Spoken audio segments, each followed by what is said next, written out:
l'Assemblée générale de l'Affaire Genève a pu se tenir pour le plus grand bonheur des membres invités et des différents intervenants. Notre Assemblée générale se tient enfin en présentiel. Blaise Mathey s'est notamment exprimé sur les enjeux politiques, mais a également parlé des relations entre la Suisse et l'Union européenne et des questions de fiscalité.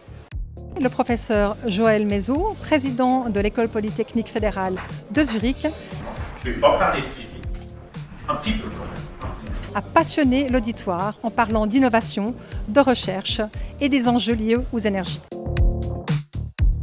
Serge Dalbusco, président du Conseil d'État, s'est exprimé notamment sur les questions de fiscalité et de mobilité.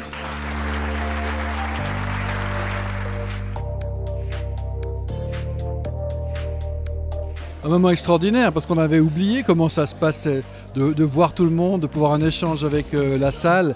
C'est là qu'il y a une communion. On ne pourrait jamais le faire de la même manière en virtuel.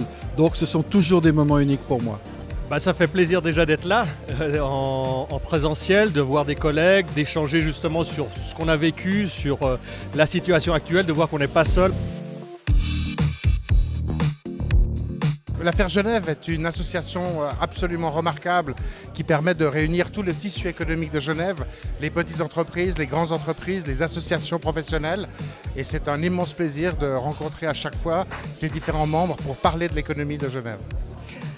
Après ces 2 longues années de Covid, c'était un peu renouer avec la vie sociale, voir un petit peu des connaissances, se réhabituer à fréquenter un peu une foule aussi.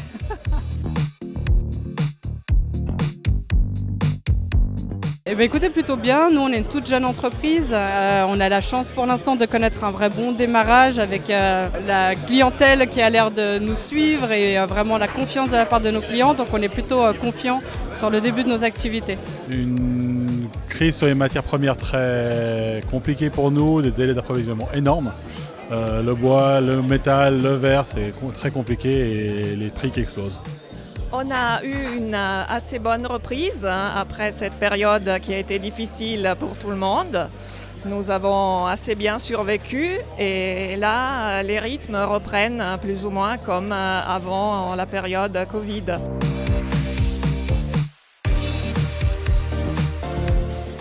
On est dans une situation quand même délicate avec le conflit Russie-Ukraine. On sort de 2 ans de Covid.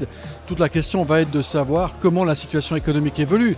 Il risque d'y avoir des tensions sociales, l'inflation repart. On devra à nouveau préserver le tissu des entreprises. Et ça va demander des efforts de tous les côtés. Donc ça, c'est notre défi majeur pour 2022, clairement. La soirée s'est clôturée sur un moment de convivialité autour d'un cocktail dînatoire placé sous le signe de l'Asie.